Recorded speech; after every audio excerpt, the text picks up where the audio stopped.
such a double-edged sword, because on one hand it's like, this is really cool, I get to be associated with Black Panther, and like just that whole thing was really amazing, just to have a small contribution to this epic saga and a character that's been around for a very long time, connecting with Don McGregor, just helping sculpt that world was amazing, even if it was just a tiny little like, okay, on this giant sculpture. Like, I had one tick in the giant sculpture. But what also started happening was, like, I would go to a wedding and I'd say, hi, my name's Afua, it's nice to meet you. And they're like, oh, so what do you do? And I was like, oh, I'm an illustrator. And like, really, what kind of illustration? Like, I draw comic books. Like, oh, you're the Black Panther lady. And I was like, like, I'm ready to make my story.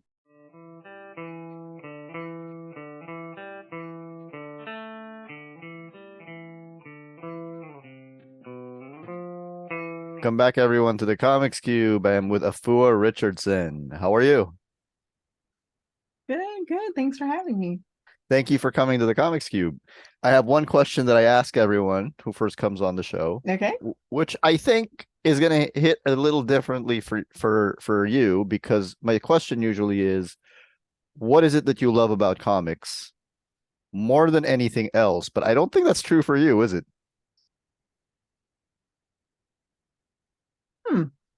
What do I love about comics more than anything else? It's just, what do you love about Or comics? But is it it, would, what do I love about comics in general, or like in comics, or reading comics versus any other form of media? yeah, what do you love about reading comics, or the form of Okay. comics, the medium?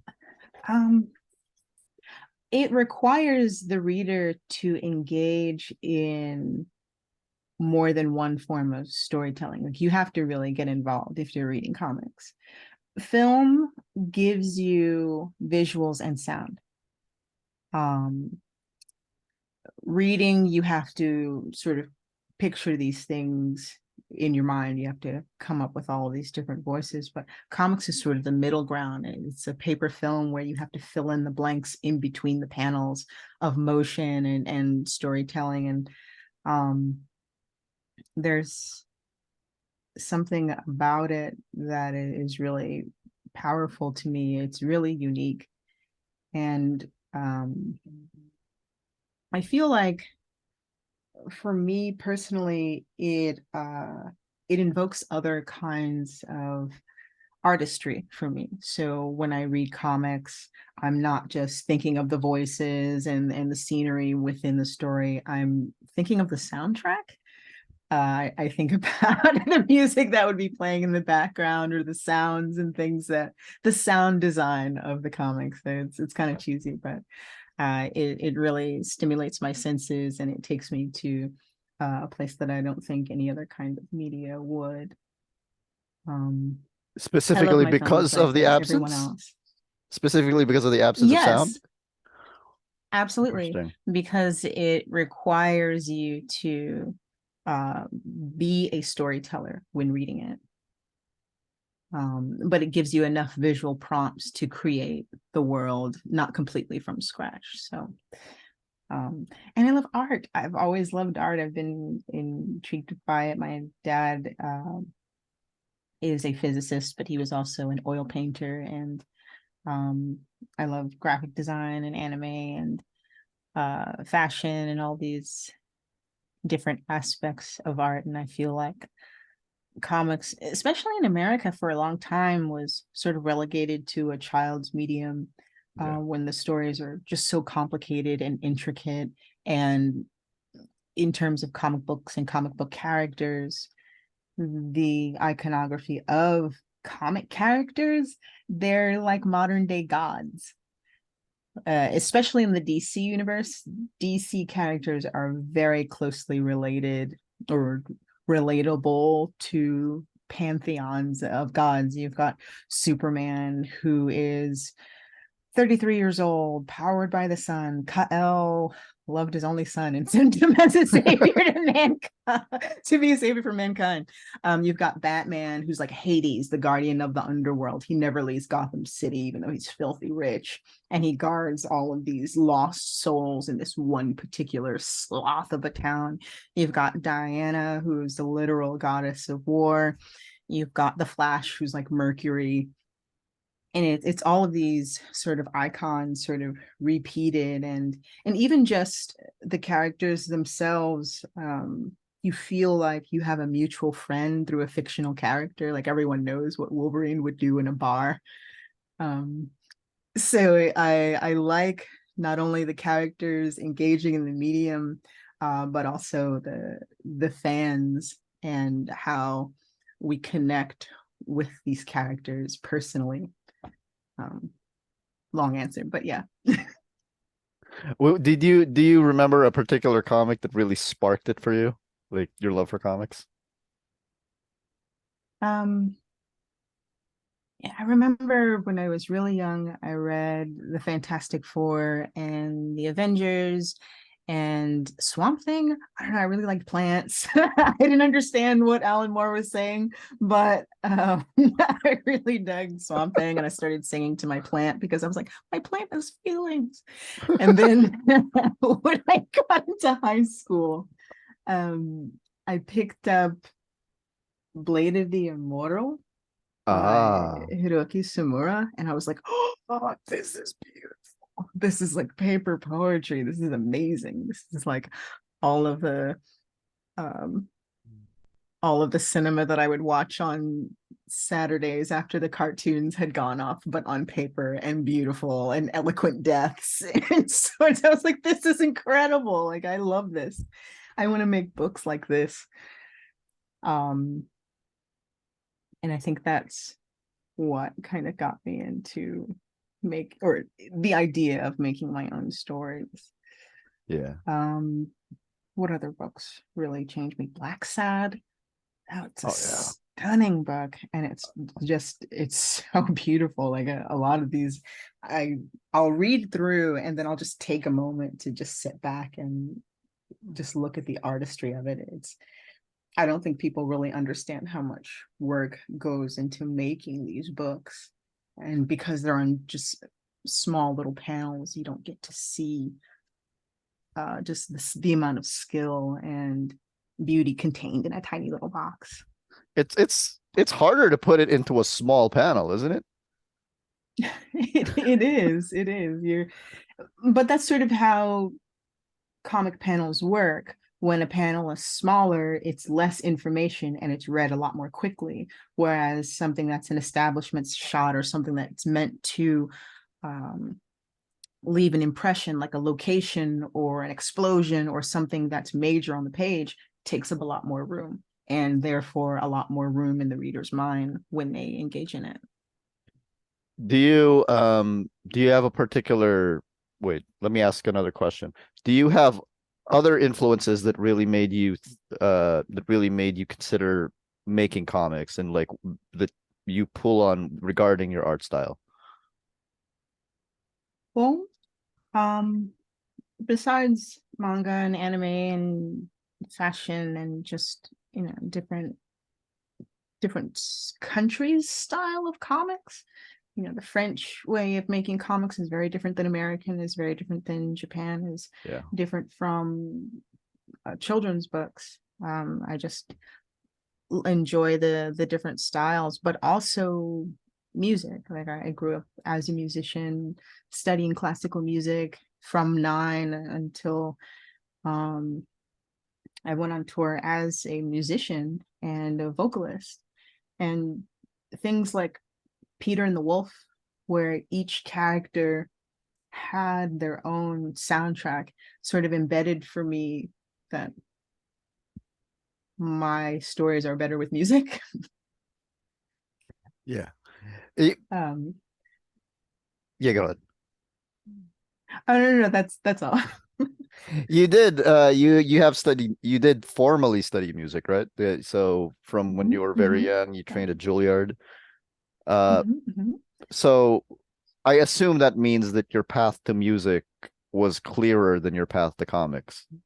Would you say that your path to comics was a Absolutely. surprise? It absolutely was. First, I didn't know it was a real job. And neither did my dad, who maybe until my early 30s kept asking if I was going to get one. And then when he finally started seeing my work appearing in different places, he stopped asking if I would join the military. So,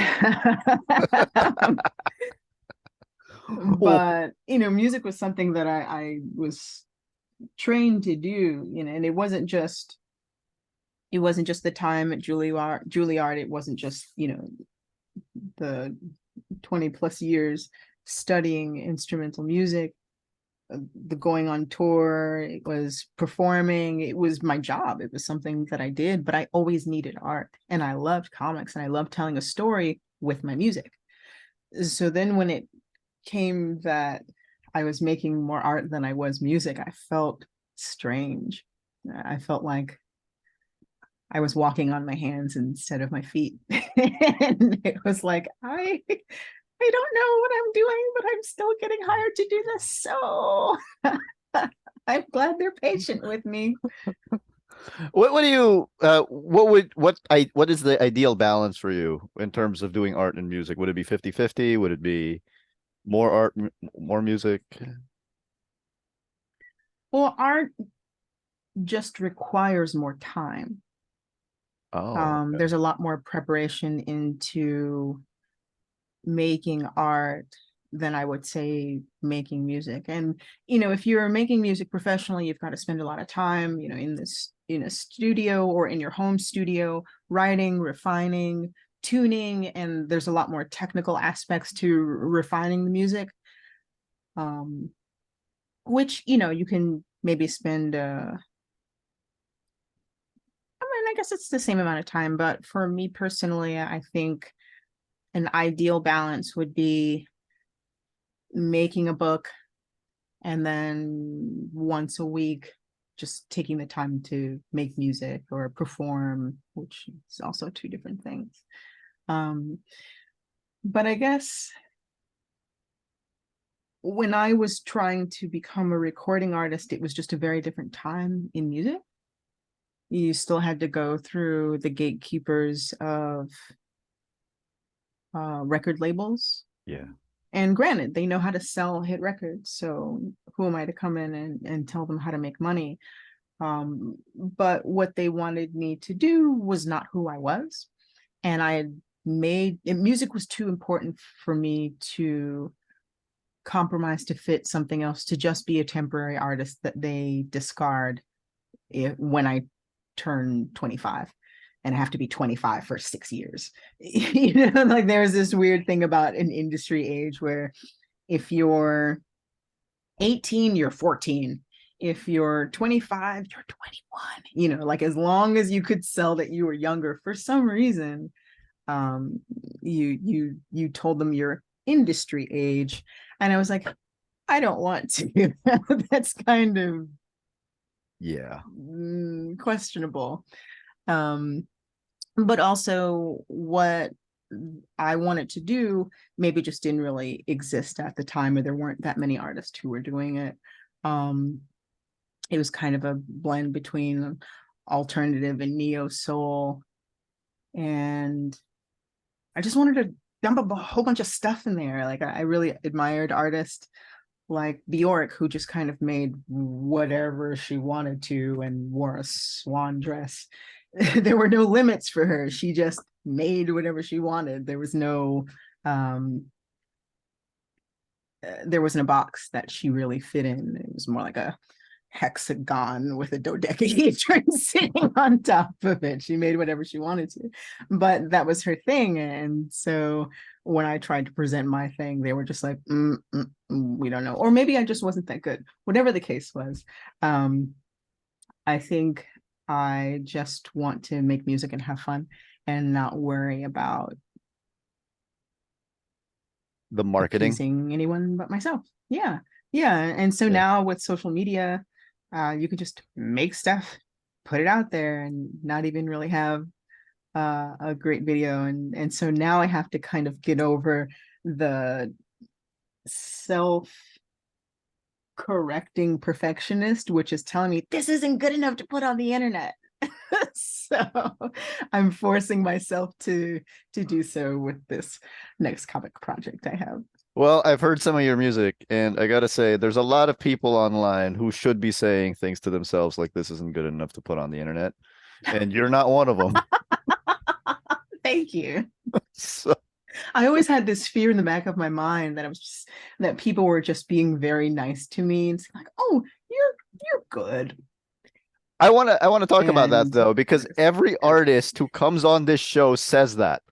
So, like, you know, I think imposter syndrome and self-critique is almost a symptom of being an artist in general. I what I recognized is that an artist's vision is always beyond their capabilities.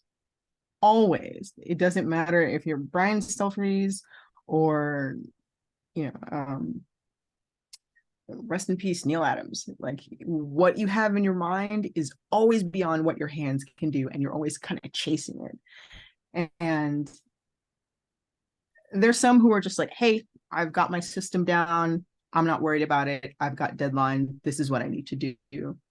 But then there's just this tiny little voice that's just like it's the shoulder editor that's like, hey, is that arm a little too foreshortened and just looks like a small arm?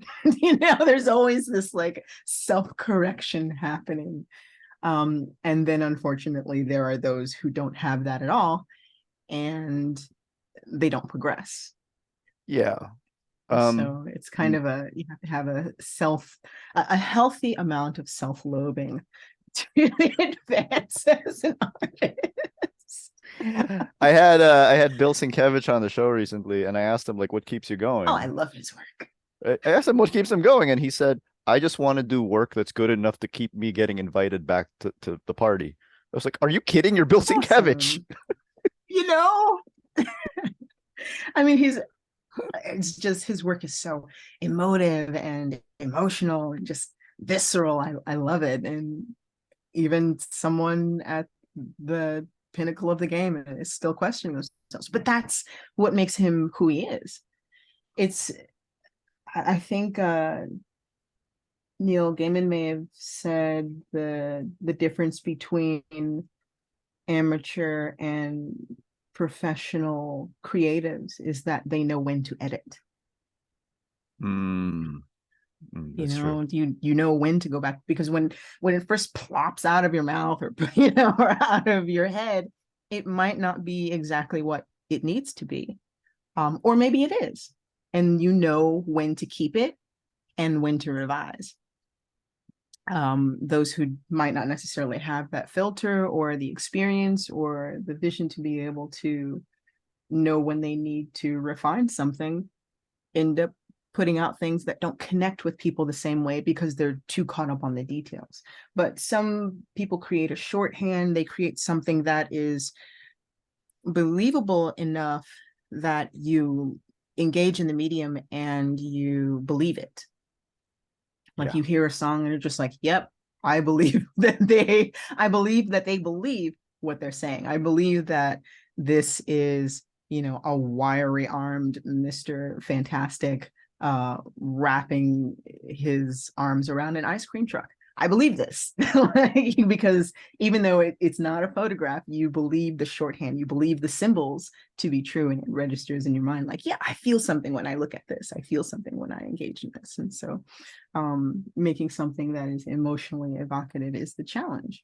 And that's why you have to be so critical, because there's so many things competing for people's attention that engage them in so many ways. What are you going to scribble out that makes them feel? You're talking about believability when it comes to visual art. And I was wondering if there's kind of like a science to it, because it's not like it's correlated to having a realistic style, right? Like it's No, all no, very subjective. So what do you think is the key it to is. making to authenticity when it comes to the visual aspect of it? I think proportion. even if you're making something exaggerated, as long as it's within proportion, it can be readable.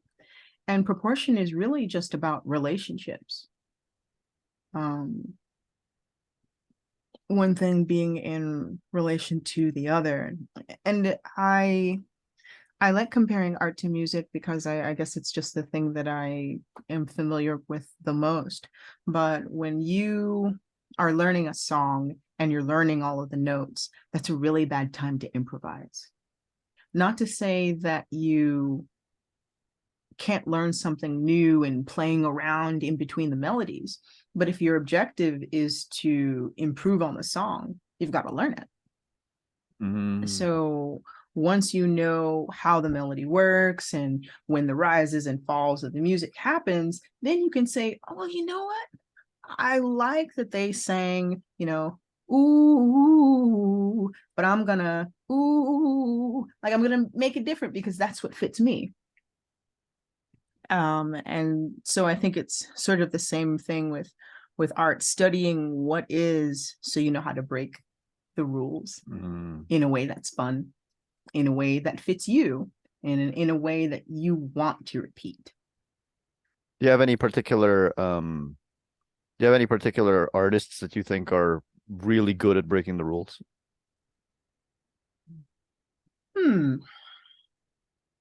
Well, you mentioned Bill. He's definitely one of them. Um, let's see. Who is awesome at That's breaking because he's really rules? good at following the rules too. You're right. Right? Yeah. You know, I think Claire Wendling is amazing. Oh yeah. She has this really beautiful and intricate style. She can pull back and be simple, and then she can, add a bunch of details and make things look warped and wiry. And maybe it was her time at Disney working on animation and studying motion and sort of the squish and pull of objects in motion in different directions that makes her such a phenomenal artist. Whatever it is, she's awesome. Who else? Um, I really like Fiona Staples and her expressions. And Brian Stelfreeze is just, he's the Yoda of comics. I feel like he draws with a sword. Like everything about his work is so sharp and like just sculpted. And when I lived in Atlanta, I would go to his figure drawing class, and it wasn't really a class. He would hire a model, and other people would just sit around him and watch. But they would also be drawing, and then after each session, where we'd start off with minute poses, 5-minute poses, and then a 10-minute pose, he would walk around, and if you wanted him to, he would critique your work, and he would just talk about how he represented light and how he observed it as, are you going to put your details in the light or in the shadow? Because if you put it in both, you can, but the reader's not really going to know where to look. Okay. And you have to understand the shape of the light and the shape of the shadow. And that when you really stop and think about it, there are no such things as lines when you're representing life. It's just a very, very thin shape. Yeah. And I was like, man, thinks of things this way. So he often talks about his brother, who was an incredibly talented artist, but he himself did not have that same talent, which was the ability to just, pick up a pencil and draw. Like he just out of the gate, no training, just very observant and able to take what he saw and make a cool piece of artwork. And because of that, Brian trained. So he was like, okay, well, I have to work hard if I'm going to become a good artist. So I need to understand technically what I'm doing. So he was like, I'm not talented, I'm skilled. And I was like, yes, yes, you are. I don't know if that's true, but I think you're both. But that's just what I think. But yeah, I think Brian is really really awesome. I think Olivier Coipel. Oh yeah. Woo, that's like I gave myself chills. I gave myself chills. He's a really really awesome artist. Like anything that he draws, I'm just like, just take my money. Like I already have a copy of this book, but I'm getting another one. I don't even know what's inside. I've had this book for years and I haven't read it. It's just on the cover. There's a particularly famous Spider-Man story from recent years where Olivier Coipel drew half of it and somebody else drew the other half. And not to disparage the someone else, but I'm like, why didn't you just wait for him? Yeah, really, just wait. And I get it. You know, it's the demands for getting a book out and drawing. If you're drawing a Spider-Man book, you are also drawing buildings. So get ready for that. Like you're drawing tons and tons of buildings and a body from a whole bunch of parkour level angles that's basically naked. It's a lot of very intricate work. Yeah. And he already does, very, very intricate figures. To add backgrounds to that. Maybe they just sort of had somebody pair up with him to do backgrounds, but who can you pair with Olivier Coipel? You've mentioned Travis how Charest. oh that would slow it down more. So, Yeah. Maybe Linnell Yu. oh, he is pretty fast.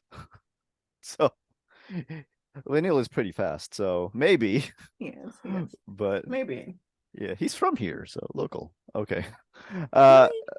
yeah, I live like I'm gonna maybe search him. 15 minutes away from him. So, That's awesome. uh so you have already talked about how music influences how you read comics and like how you think of a soundtrack. Mhm. And I was wondering like how does it influence it technically? Like do you take anything from the technical aspect of making music and apply it to the making of comics or maybe vice versa? I think when I'm making comics, particularly comic pages, um, there's a flow that's really similar to um, conducting music. Um, and then also when making covers, which I think I do more than interior pages, I work with a lot of what's called dynamic symmetry, where you take the diagonals of a composition and you start making almost geometric shapes within it to place the uh, place the subjects in different areas in relation to each other to make sure like, okay, well, this area is full here, so I'm going to make sure there's something here to balance it out. um, that to me is almost like technically mixing music, or when you're writing music and different parts, so the bass kind of takes up a particular frequency, and if you don't want your music to sound muddy, you'll have a melody that is within the same key, but complements it so it doesn't take up the same amount of space. So I feel like I approach both my composition, my colors, and just the flow of panels, just like I would um, the flow and the the movement of music, or the cadences of music.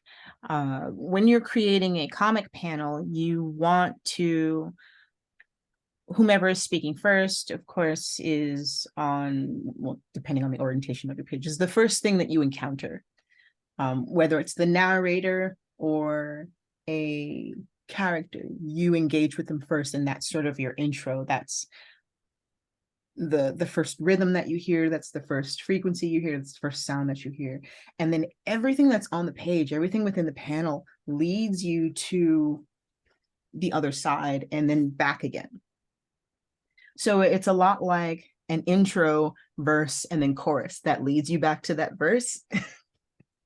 You zigzag across the page like a little lightning bolt, but it's a lot like how music will introduce a melody to you, introduce another melody, and then bring you back to the first one. At least if it's, you know, verse, chorus kind of song. Yeah. But yeah. How did you break into comics? I went to two places.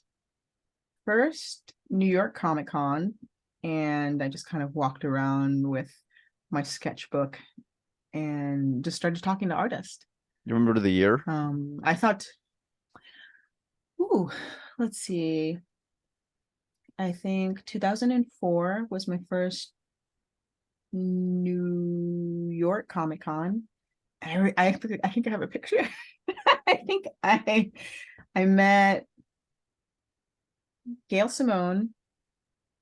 I knew it was a small show because I didn't even have a badge around my neck, and I was just walking around. It was one floor. It was one room. It was just the very, very top. You know, it wasn't even the entire floor. It was only half the floor. So I met Gail Simone, David Mack, Sanford Green, Karan Grant, Neil Adams, Aletha Martinez. Actually, I was too scared to go over to Aletha's table. I was just like, brown woman making comics? I'm just gonna go, what? Okay, cool. That's awesome. Okay, that's her job. She just draws Iron Man. Oh my God. I'm just gonna walk away now. I didn't say anything to her. I was just, okay. Even though I was a performer. So can I ask about that? So because if I go to an international show and I see a Filipino artist, my immediate reaction would be, oh, hey, cool, a Filipino artist, but I don't think I want to go over because everybody will think that I'm only going to him because he's a Filipino artist. That's exactly it. I was like,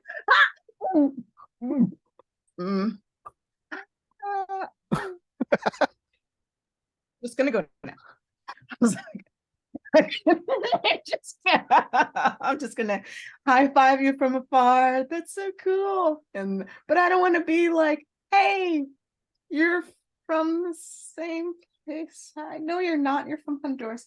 I'm gonna go. Like, I just didn't want to embarrass myself. I ended up embarrassing myself in front of Gail Simone. I was just like, you're a woman drawing comics. What? That's and then years later, when I ended up on a panel with her, it was a women in comics panel, and she had to come and find me because there was no other woman on the women in comics panel. I was just like, oh, you want to be on a panel? And somebody asked her, how do you feel being a woman in comics? She's like, it's wonderful. You should join me. It's jump on in. The water's fine. This is great. It's like, it's good. It's squishy. I was like, this is what I love you. Yeah. I'll get back to that later. She's hilarious. But I got a question about that later, but we are talking about you breaking into comics. Yes. Oh, so that was I also met Mike Oming and Ivan Brandon. And there was a online forum. There was Gaijin and there was Shane Glein's online forum, and all of these artists posted there, and I was posting there under an alias. So when I went to them and showed them my work, they were like, hey, I remember you. And I was like,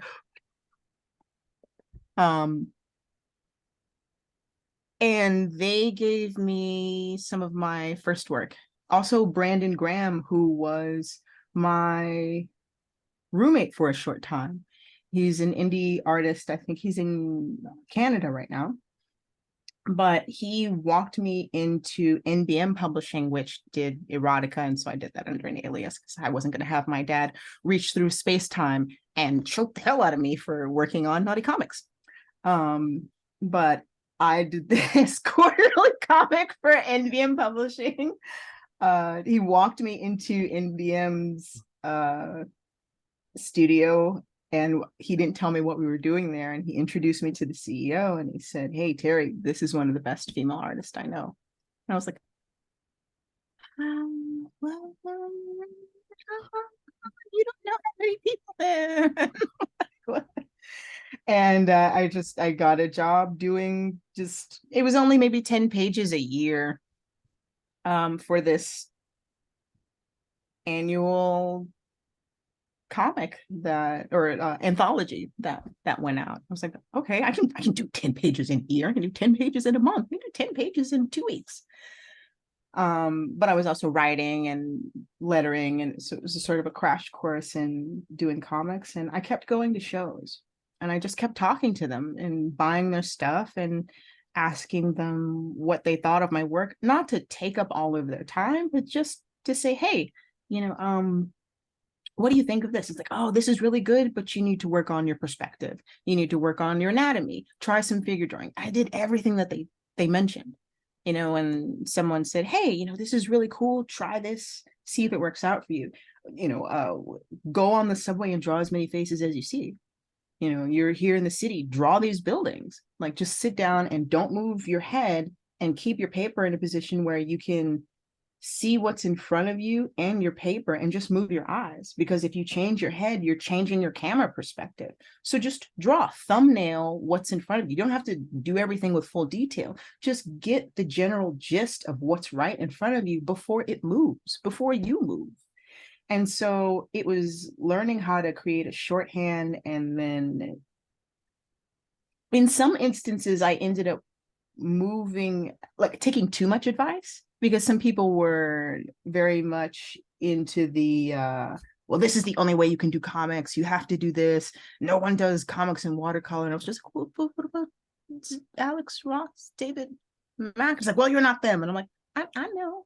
Oh, okay.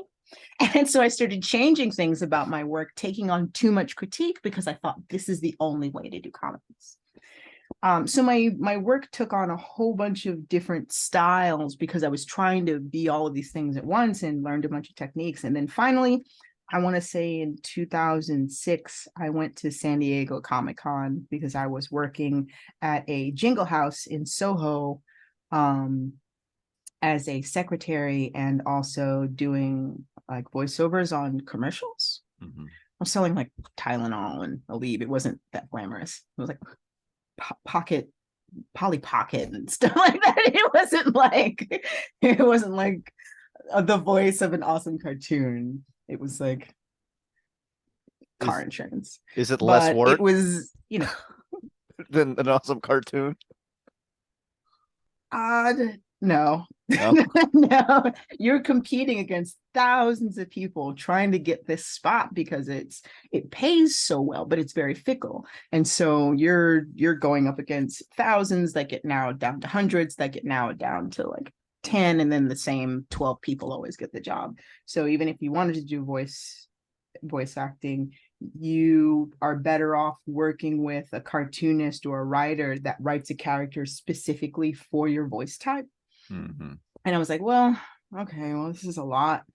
So I went to San Diego Comic-Con, and I walk up to Mark Silvestri, because when I really stopped and thought about it, I was like, man, I'm in the music industry, where you have to have a manager to get a meeting with an A&R, to get to a label, to do a showcase, to maybe get a deal where they write music for you, and you just have to take it. You have to take this loan, and then you have to pay it back with your album sales, and you only really make any money with performances and performance rights on something that you yourself can't make unless you make hits for other people. I was like, this is so complicated. Hold on, I don't need an appointment. I just need a badge. I can walk up to one of the founding members of Image Comics and just have a conversation after I get on a line. This is amazing. So I walk up to Mark, and I was like, I have loved your work for a long time. I love the Top Cow stuff, like from the early 2000s. And can I buy something? And he had this big, sketchbook that he signed. I was like, this is awesome. I don't know how I'm gonna get back on the plane, but thank you. And I just hand him a little postcard, and I was like, well, I know you have the world of artists at your fingertips, but if ever you need a colorist, here's my stuff. And they were like, you did this? I recognize this. I was like, oh my God, really? I'm like, there's sinking feeling. I'm like, oh God, I hope you like it. And so 6 months later, Mark Bernardin and Adam Freeman were doing a book at Top Cow, and I was on a very short list. Brian Stelfers wasn't available. Carrie Randolph wasn't available, but I was. And I drew this book called Genius, and the rest was kind of history. Genius is about a young black woman. You think that would make you a better fit for it than somebody like Brian Stelfreeze or Carrie Randolph, right? I think so, and I think that's sort of what they were looking for. And even in some instances, I ended up designing a lot of the characters. I really tried to make the main character not look like me. I was like, can we not give her brains? Can we give her, I don't know, a ponytail and some bangs? I was like, because I have dreads and people are going to automatically think that it's me. And they're like, that's fine. I was like, it's not fine. You know, I don't know why it was so irritating for me to hear, is that you? Like when showing someone my artwork, because I would purposefully go out of my way to not draw myself, because it kind of seems narcissistic to me, where it's just like, yeah, I'm fabulous from every angle. You know, I just didn't want to do that. But yeah, after Genius had come out, and I ended up kind of getting really sick and going into the hospital, and they waited for me to finish the book. And then when it came out, it ended up mirroring a lot of events that were happening in the real world. So tanks going down the streets of Ferguson, Missouri were happening like at the same time this book was coming out. So it was almost like it was delayed to be relevant. It's interesting. And so people thought that I just took photos from the headlines and used it in the comic. And I was like, oh no, I did this quite some time ago. But it provided a means to have a conversation about some of the things that are going on in America, or just with the police, where it's pretty difficult to find a medium ground, where on one hand you have excessive force being used, and then on the other hand you have police officers who maybe they're trained, maybe they're not trained, and they're being thrown in situations where people are harming the people that they love, so they see the police as even less of a human being. So it's trying to find this balance of doing what's right and being safe, or in the other instance, you've got people who are being targeted and unfairly prosecuted and chased and beaten and shot at. And so trying to find a resolution for that is difficult. Like I don't really know what the answer is, but having a conversation about it through artwork was something that I didn't expect to happen. For your first job too. You know, I was like, not happy at all. I had Crips and Bloods reaching out to me saying like, hey, you know what? Thank you for writing about us, because I was 8 years old when I got pulled into this gang and I didn't really want to, but I didn't have a choice. And then others were just like, thank you for feeling like my life is important enough for you to just write about in a comic. And I was like, I'm not the, you're welcome. You know, like, what do you say? Like, I got you. But like you when yeah. But I always say this though, like as much as you may say that you're not the writer, you are the artist, and that it is at the end of the day the way that you interpret the story that that the readers are actually exposed to. So That's maybe if true. someone That's else had true. It drawn it, would it be a wouldn't have completely been. different. Yeah. Yeah, I think you're right. I think you're right. And growing up in New York and living in Brooklyn when I was a teenager, and just kind of seeing what gang culture did to a city, where you've got young men, some of them without a father, some of them with fathers that are absent, looking for their rite of passage or their path to adulthood through going to jail. That the only way that they saw being a, being an adult was doing a bid, or being educated was betraying being Black. And it was kind of heartbreaking, just seeing this kind of mentality pour in and eat away different neighborhoods like a virus. And then on the other hand, it was a reflection of how they were feeling. They were frustrated. They were just, gathering together and trying to form a community and doing the only thing that they thought they could to get money. So trying to put all of those things in a comic book, I was like, oh man, this is heavy. But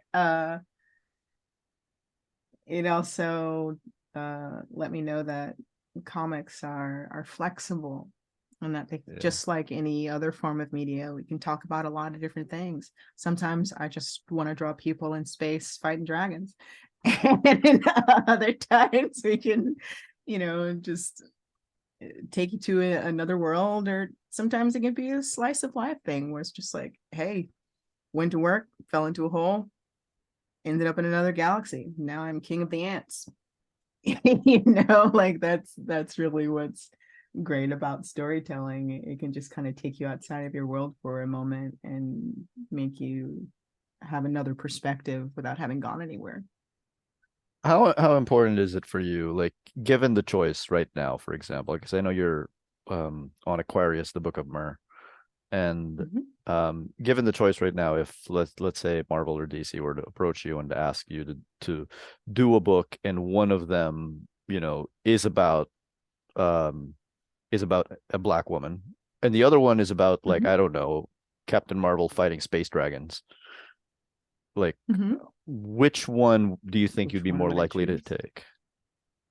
Um, you know, I guess it really depends on the story. I Yeah. think Let's say the the first one unfortunate is a part of, socially relevant one.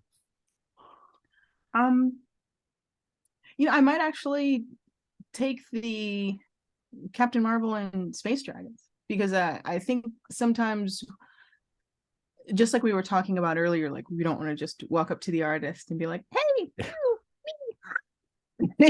like it kind of feels like that sometimes, like where sometimes I want to draw, those things. I guess it just sort of depends on my mood. I like having the choice.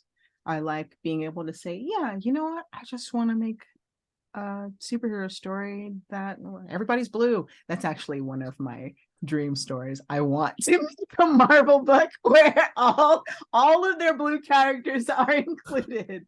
So Mystique, Beast, like Archangel. The entire Kree Um, race.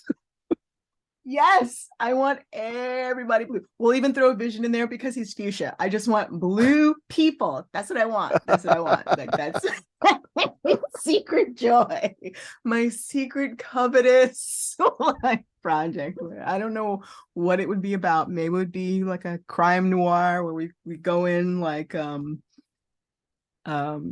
Yellow Bastard, where the only The color only that's in color there is is blue and blue. everything else is black. Like Sin City. I would. It ends It's on my the blue dream. area of the moon. So for no reason. Exactly. Everything's at night. Um, I just want to make things that are fun, and I think for a while it had gotten. It's such a double-edged sword, because on one hand it's like, this is really cool. I get to be associated with Black Panther, and like just that whole thing was really amazing, just to have a small contribution to this epic saga and a character that's been around for a very long time, connecting with Don McGregor, just helping sculpt that world was amazing, even if it was just a tiny little like, okay, on this giant sculpture. Like I had one tick in the giant sculpture. But what also started happening was like I would go to a wedding and I'd say, hi, my name's Afua, it's nice to meet you. And they're like, oh, so what do you do? And I was like, oh, I'm an illustrator. And like, really, what kind of illustration? Like, I draw comic books. Like, oh, you're the Black Panther lady. And I was like, like, I'm ready to make my story. I love the fact that my work is synonymous with these iconic figures, and now I want to make something that is a little more personal, and I just hope that it's good enough. Yeah. I hope it's good enough to touch people and for them to feel what it is that I'm feeling, that it moves them the way I was moved when I first picked up Sin City or Black Sad, or just any of these Watchmen, just the books that you read and you're just like, I'm a Transmetropolitan. Like you're just changed after you've read them. You're like, I can't really go back to who I was before I read this book. I'm completely different now. Did you Like read this the latest interview? Yalhikuni of what? Sorry, did you read this latest interview with Alan Moore where he's like, well, I have a No. 40-year career in comics, but people only really care about like a 5-year stretch of it. Poor thing. Well, like it's one of those things where you just can't control what people like that you make. Yeah. Like the musician Sting, he has the song every breath you take. He Yeah. hates that song. He Yes. hates it. It's super stalkery. He hates it, but it's his most popular song. He's done tons of albums, traveled the world, and In that same vein, stalker song number one. In that same vein, Slash Yes, hates Sweet Child of Mine. He hates it. He hates it. Because he was like, that's because yeah. He was like, it's my warm up. Axel came in and made a song out of it. I hate it. that's hilarious.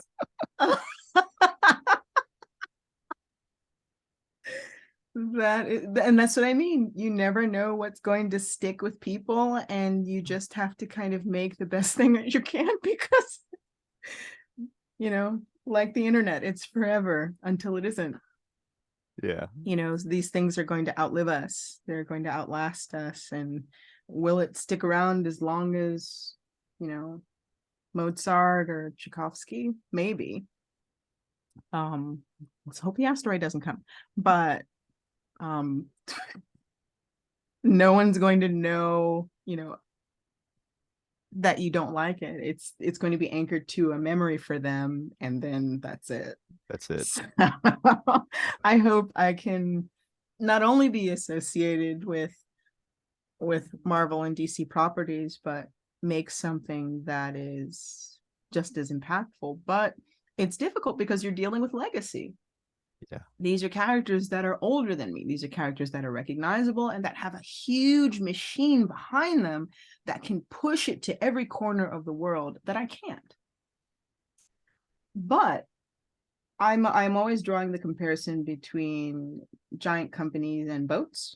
So Marvel and DC are like these giant cruise liners, these aircraft carriers. They have a huge crew. They can go from one corner of the world to the next. They are, formidable. But what they can't do is go in between the rocks. They're not speedboats. They can't, travel across swamps. They can't go into the nooks and crannies. And sometimes you feel that with their stories, where it's very difficult to make a specific kind of story and create a specific type of experience, because they have to reach such a broad audience without drawing the ire of their fans. Well, they do anyway. So if they do, they do, and then it ends up hurting the sales, and then more things like that aren't made, and then they end up making things that are more familiar because everybody loves Spider-Man. Like, you know what I mean? Yeah. Because there's a broader audience, and then more people are willing to invest in those things. But if they make a Jonathan Kent, then people are upset, and it's just like, why Superman is gay now? It's like, but there are all these other awesome. Look, there's Birthright. It's so cool. It's still there. You can buy another copy for a friend who's never read it. But if you're indie, and you can just make what it is that you want, but you have to go through the trouble of making someone care about something that you care about. Yeah. Whereas if you're a writer or a creator on a popular series, you have to add your personality to something that already exists and contribute to it in a way that doesn't alter it so much that it's jarring, but elevating what already exists. So it's two different. I think there's room for it all, long story short. Yeah, of course. So speaking of getting the pressure of working, of representation, in 2011 you received the Nina Simone Award. How did that feel? Did it feel amazing, or did it feel like, oh God, why?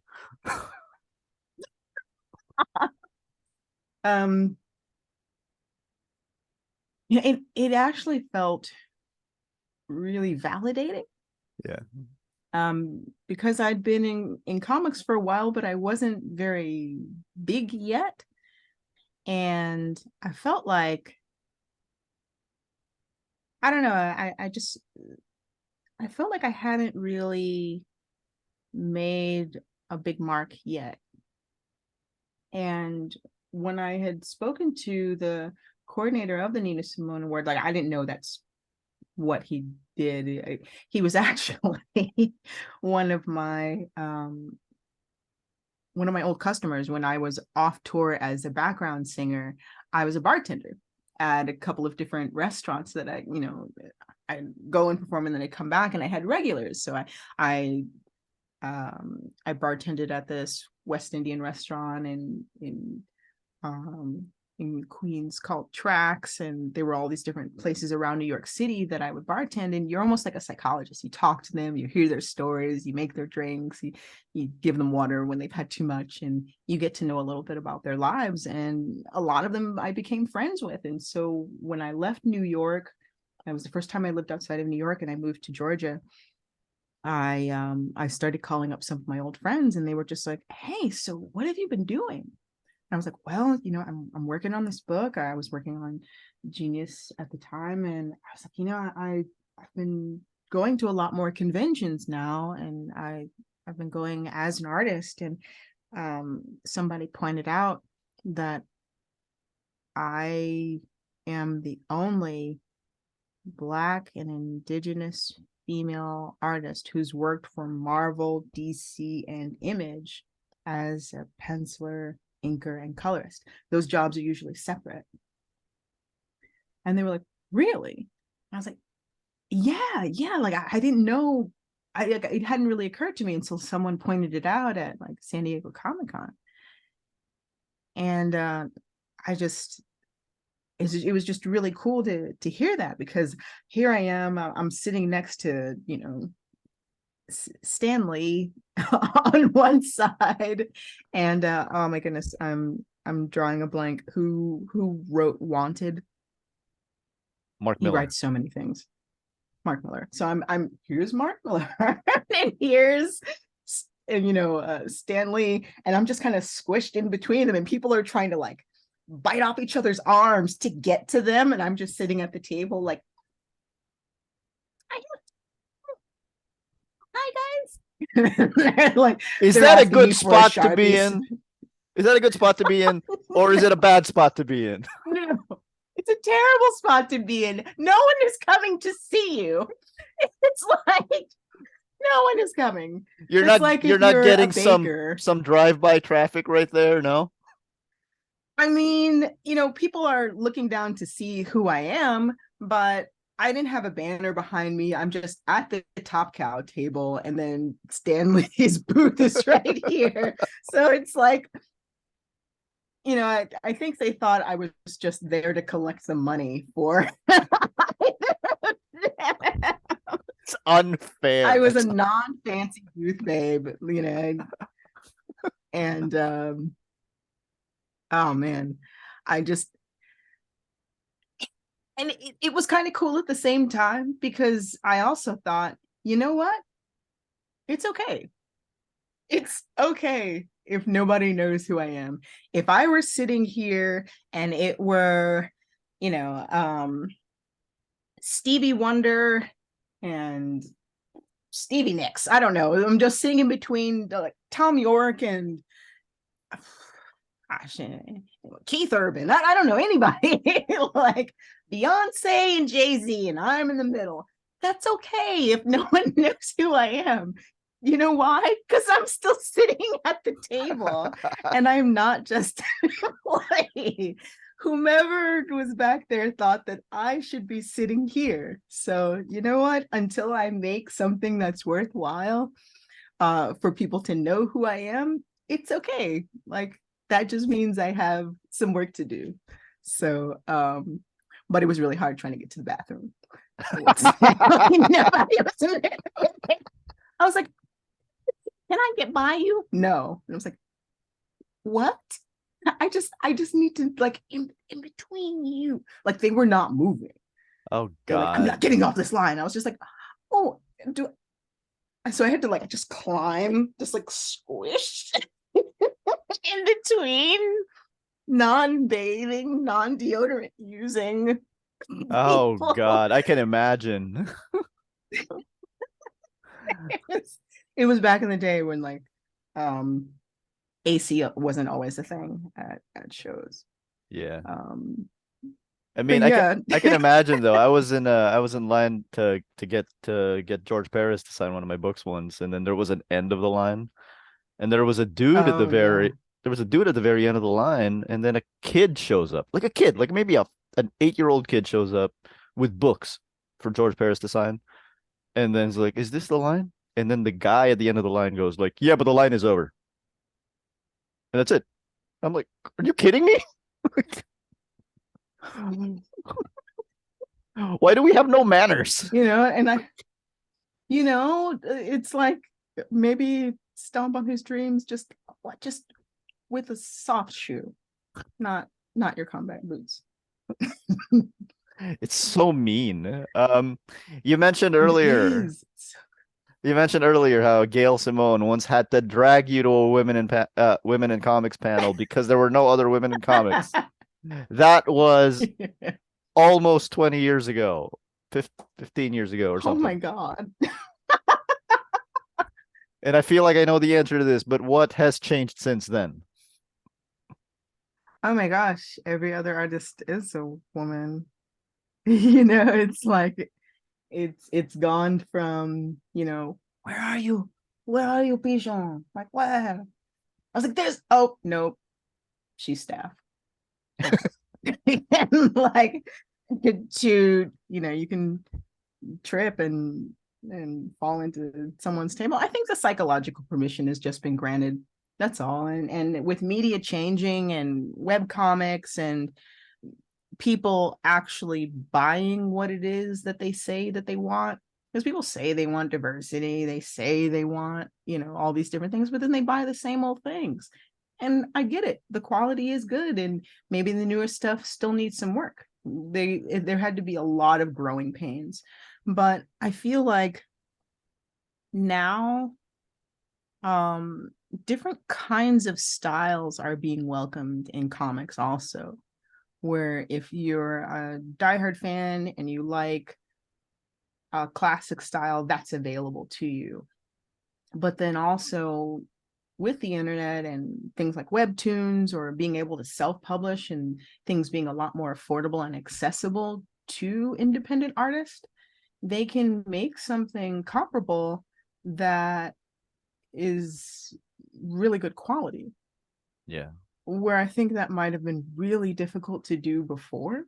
Like Kickstarters? And yes, Yeah. absolutely. Like that has definitely changed a lot. And because there are a lot of artists who I've heard, we mentioned Aletha Martinez, she wants to do sci-fi, but she was told things like, oh, well, your name isn't really, you know, like black sounding enough, or your last name is not really, it wouldn't really look good on a sci-fi book. And it's like, What does that mean?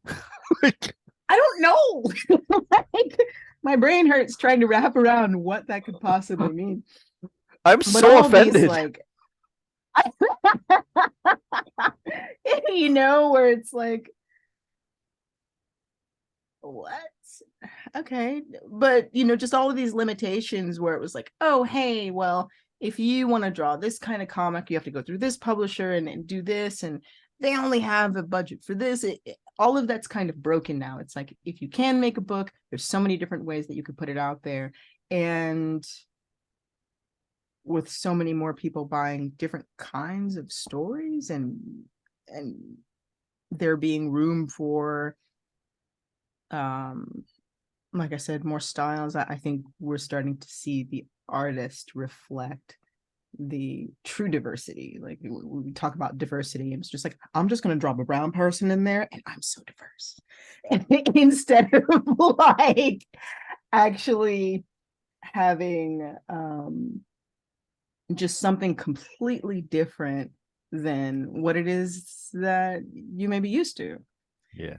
You know, and even when it comes to characters, like I was on this panel once, and another women in comics panel, and I was at one end and there was another guy all the way at the other end, and this little kid stood up, and he might have been 13. I could tell it was a really big deal for him to stand up in front of a large crowd and ask this question, but I knew the question was burning because his mother was like, go ahead, you can do this. And he said, I want to make a team that's diverse, but how do I do that without making a token character? And I was like, oh my God, what a really great question. And I was about to answer, and the gal at the other end was just like, how you do it is you shut up and you sit down and you let those people of color tell their own story. And I was like, Oh, I'm just oh, gonna agree to disagree. oh, that's whoa, whoa. So harsh, so harsh. I was like, ooh, I need you down at like a 7 because you're at a 99 right now. Take it easy. But I nicely, you know, said, oh, well, that's a way. Or you can make more than one That's what I was when you thinking. only Yeah. have one. It's like when you have Storm on your team, Storm has to represent every Black woman in your universe. So she doesn't have much of a personality, because if she's too proud, then all your Black women are proud. If she's too angry, then all your Black women are angry. If she's too timid, then Black women, you know what I mean? When you have a single icon, it makes for a stereotype, because all of the assumptions are now being absorbed into this character. And that doesn't have to mean that your team has 20 different people so you can catch all of these different archetypes, but you can have a side character or a villain or a friend Yeah. be similar to them, but different enough that you have a Superman and a Lex Luthor, that you have these two different types of archetypes that cover the different scope of what it is you're trying to express. So sometimes you can have characters that are completely opposite to who you're trying to convey. You can have someone that's very timid and shy, and then someone who may look similar to them and have a completely different silhouette that has a different personality that helps them be who they need to in order to move the story forward. You don't have to just make a different character just for the sake of making a different character. Understand that each element that you introduce moves your story forward. Absolutely. So thank you for asking the question, and I really look forward to seeing your team. What the hell? Like, how are these kids supposed to learn diversity if they're not allowed to do it? Exactly. It ends up being a double-edged sword, because if someone creates a character, they're pandering. But if they don't include the character, they're not diverse enough. So it's like, okay. Like, I ended up working on a project where a writer ended up leaving the project because he was white, writing a Black character. But I mean, the character was Blade, and this was before the movie reboot. And he, he wrote Buffy, so he's used to like teen horror. Yeah. And he wrote also Tim Seeley, actually. He worked on Nightwing. And so he came up with the concept of giving Blade a daughter. And he pitched it to Marvel, and they took it. And so they had another artist on it at first, and then they brought me in, and I was just like, oh, cool. Teenage Black girl. I was one of those once. Like, she's got this succubus powers that she doesn't know she has. And so people are really nice to her, and she doesn't get it. So I'm just like, well, I think what's happening in the story is that she's too okay with the fact that everyone's doing what it is that she wants. Like, I would make it a little more awkward for her, where it's just like, hey, why don't you just go away? Okay. Where it's like, oh, wait, no, don't, just not like away, but, make it something that is difficult, because it's a little too easy for her at the moment. It's just, and they listened, but I guess maybe people at the time were just, they were just waking up in their wokedom. People were saying things like, Marvel likes Black characters, but not Black people. And I'm like, oh no, that's not exactly how stories work. And so they were threatening to boycott Tim's work. And, I was just like, ugh. So now I'm out of a job because okay. I mean, cool. And he ended up leaving the book. He was just like, well, maybe there'll be like a female Ta-Nehisi Coates. Nadia Okorafor hadn't started working at Marvel yet. And they were just like, well, maybe there'll be a female Ta-Nehisi Coates who can come along and be the right person to write this story. And I'm like, you were the right person to write this story. It was cool. Yeah, I mean, like, I think a lot of readers, when I look online and talk about how, they get really mad when their favorite characters are, go through crap. And I'm like, that's how stories work. They're supposed to go through crap. Yeah, like, that's how they change. They go through things. Stuff happens. They have to change. The rest of the story is dealing with the consequences of that choice. They just need to read the hero's journey or look at a story circle or something and understand how this stuff works. And I swear sometimes there's an inciting incident, y'all. It's not going anywhere. I swear sometimes if comics were made the way that, they say that they want them made, it's like, those would be the most boring comics ever, because nothing would ever happen. Nothing would happen. It's like, I am awesome. I am awesome from this angle. I am awesome from day to night. Hey, you, villain. Oh no, not today. The Satan is the devil is a liar. You are gone. Like, it's just like, what do they expect to happen in these stories where nothing happens?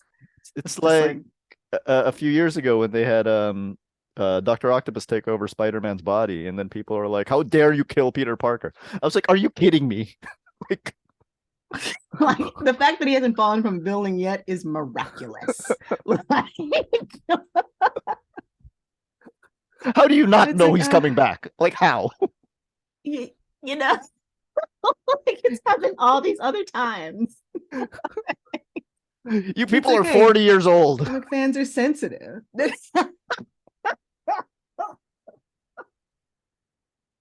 like the fact that the characters don't age is kind of funny too. Uh, It's like same clothes, same outfit. It was like, I hope you have like 40 of them because that lycra jumpsuit must be smelly. talk about Aquarius, the Book of Mer. Uh, Well, yeah, yeah. So how did well, that project come about, Aquarius and is etc. Yeah. well, I think maybe 10, oh gosh, time is really going by fast, and I've been awful about being able to measure it. But some time ago, I started doodling a mermaid, and I thought to myself, one, where did the concept of mermaids come from? It's such a weird thing. It's like here's half a woman and then just fish. What? Okay. Um, I don't know. A whole bunch of questions started happening while I was sketching this thing out. I was like, why in Japanese culture do they collect koi fish? Out of all of the fish, why a carp? Mm. And then also I thought, are mermaids just European? And it's okay if they are. Like if like chupacabras are Latino, like selkies are Scottish. Are mermaids just a European thing? And so when I looked into first why Japanese culture collected koi and where the whole concept came from, it actually ended up going back to China and then before then Persia, which is now Iran.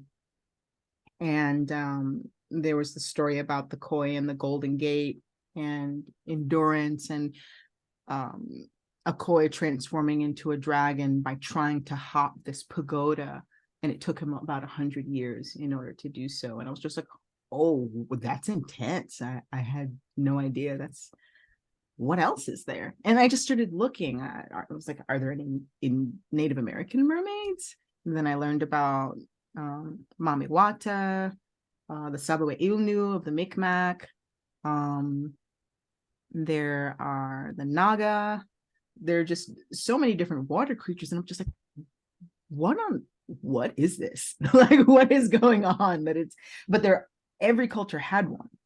Yeah. Every single culture had one. And all the stories were kind of similar, like almost like they had these encounters with the same creature and they just called it something different.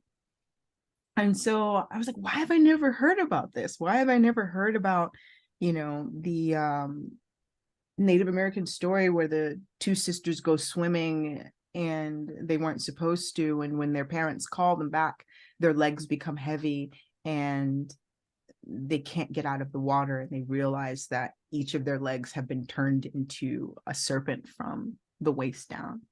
Or that Melusine de Lusignan is apparently the Starbucks mermaid and the ancestor of all of the royal families in Europe, whose father was the King of Scotland and her mother was a fairy, and she eventually became a dragon after she was cursed. What?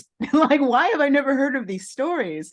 Why do we always get the same kind of stories where it's just like beautiful woman sing to a sailor? Okay, well, that came from the Greece, right? Odyssey of Homer, but yeah, those weren't even like mermaids. I just started looking and just keeping notes and documenting, and I was just like, this is a lot. This is a whole world of stories. But then I wanted to anchor it to one of my own, which was based on a dream that I had when I was 3.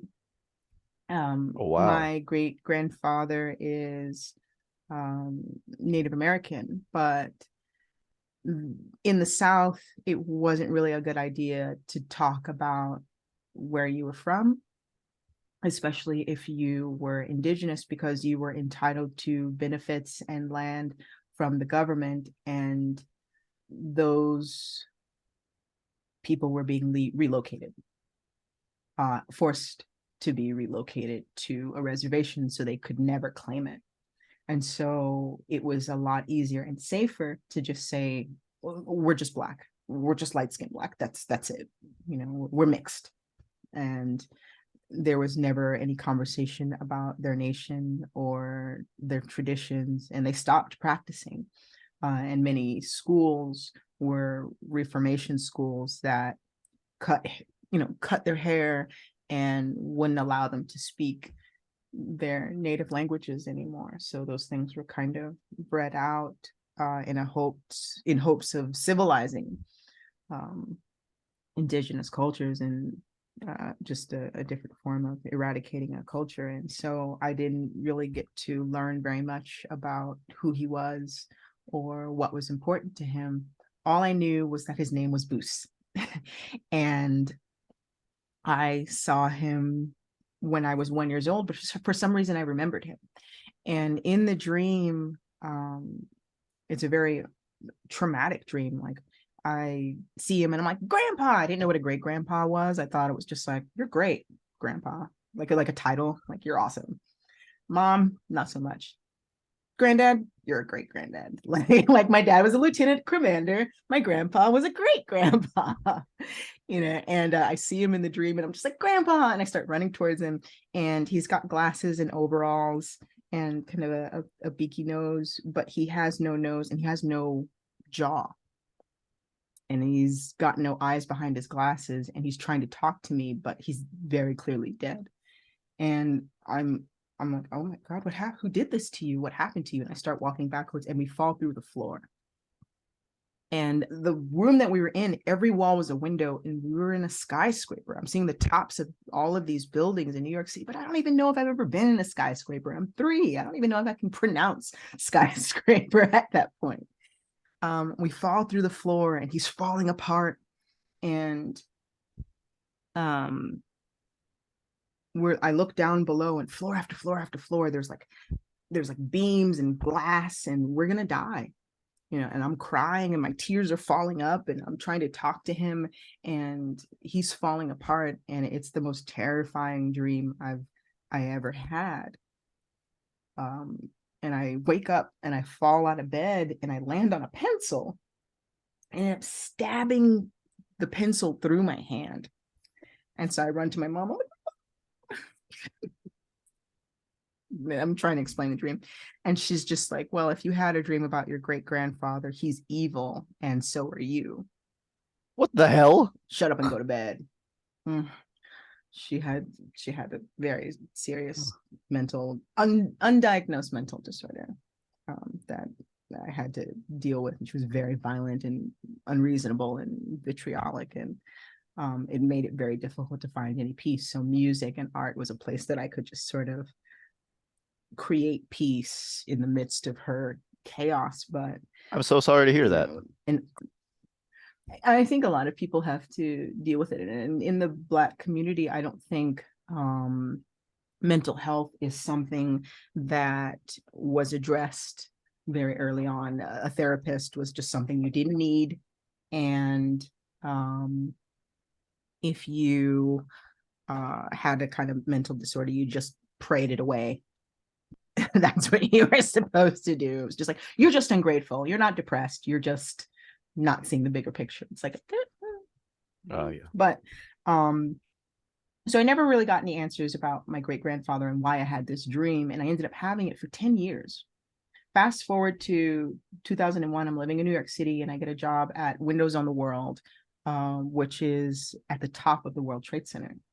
And when the elevator doors open, there's the room that I'd been dreaming about since I was 3 years old. And I started freaking out. I was like, oh, this is really weird, even for me. Like this is giving me like goosebumps, and what is the floor gonna fall? Like what is gonna happen? And so there was a politician who was holding a luncheon, during the day, and I was the morning staff, and I ended up spilling a whole pitcher of water on his lap, like ice water, just right on his lap, and I was so fired. But I was fired in April of 2001. Good for So you. on September 11th, I'm watching as my former coworkers are, disappearing into dust as a plane, smashes into the top of the World Trade Center. And so what I decided to do is I eventually found out, my great granddad's name and the nation that he was from. And what I decided to do was have the first episode of the Book of Mer sort of be dedicated to my family, in that there's a creature that's sort of consistent through a lot of native nations. Sometimes they're called the halfway people. The Mi'kmaq call it the Sabawa Ilnu, and it's a half human, half watery creature. Some of them have frog legs, some of them have, fish legs. And so I'm going to have my great granddad encounter one of these creatures and save its life. And so I spoke to my dad about, doing this. And he said, "Oh, I knew your great granddad. He was such a nice guy." I was like, "What?" He's like, "Yeah, he loved you. He was just such a kind and sweet man." I was like, "Really? Mom said he was evil." He was like, "Well, consider your source." I'm like, "Yeah." He was like, "Did you know how he died?" And I'm like, "I don't know anything about him except his name is George Sperling Boos for some reason." And he said, "Well, he was native, he was Cherokee, and he didn't talk about it much. He didn't say very much, but he loved you. And anytime he saw you, you would hop up and down. And people were like, 'Why are you bouncing that baby?' He's like, 'She's doing this on her own.'" And he was just so happy when he saw you. But unfortunately, as he got older, he developed uh, Alzheimer's and dementia, and he got lost trying to find his way back home. And he crossed a bridge that wasn't in use anymore, and he fell through and he got impaled and he died on the edge of the water. So what I'm going to have happen is he's going to encounter the creature, and the creature's going to come after him, when he's about to cross the bridge, and he's going to try to save his life, but he fails. And he says, "Well," the creature says, "Well, I've learned your people's language, and you saved me when I was young, but I didn't get a chance to save you. I'll show you the path of all of your kin. And if there's a river you want me to change, I'll deliver the message in a dream." And so the dream that I had is a message from my great grandfather. And so that's going to be my introduction to the Book of Mer, which will be an ongoing series about really weird encounters like those, and blending them with stories about mer creatures from all over the world. And that's coming in May, if I'm correct. Yes. Yeah. Is it quarterly? I read that it's quarterly. It's a quarterly comic. Yes, it's going to be quarterly because I'm putting a lot in. It's going to be a really big undertaking, but I think the first one, it's really important for me to do by myself. And then as I go along, I think I'll recruit others to help me write it and help me draw it. Yeah. And it also says that it'll be accompanied by music. Yes, I will be making, well, I've already recorded the album. Now I'm just mixing and mastering it, but music will be a really instrumental part of the story. Because if you're battling sirens and water creatures, which use song to manipulate their environment, you have to be a musician in order to combat that. So the main character will be a musician, and she's going to learn about this legacy of people who have been protecting humanity from these strange creatures, and how she is got to save the world. How long will the series run? Until I flop, and I think Okay. So far, my first arc is going to be 4 issues, but I actually have about 70 stories that I have planned. So So of I indefinite want it to go length. on as long as I can. Yeah. Hmm? Of indefinite length. But Yeah. yes, no definite length yet. So, but I'm just going to, like I said, each culture has them. Like in Zimbabwe, Philippines, Yeah. Canada, like they're just so many different stories. It's kind of choosing which ones are relevant to the plight of the character and how I can tell their story and use the mythos to unlock what has to be solved in this world. How will the music be delivered to the reader? Will it be online? Well, there's going to be a QR code Okay. in there's going to be a QR code in the book where people can just download it, and I'll also have it on Spotify, so if people just want to listen to it they can, but they'll understand like which parts are relevant to that particular part of the story. It kind of feels like one of those old school books. It's like, you will know it's time to turn the page when you hear the sound. Not really, but it feels a lot like that. It's like, here's the part where you interact with this. Here's a tiny little thing that you can scan. But if you don't have that and just kind of old school, there'll just be a page where you can just download the music and know that this is the song that belongs to that moment. It's awesome. Thank you. Like that sounds like such a great series that's coming up in May of 2023, Thank you. published by Image. Thank you so much for joining the Comics Cube. This was great. Thank you. Thank you so much.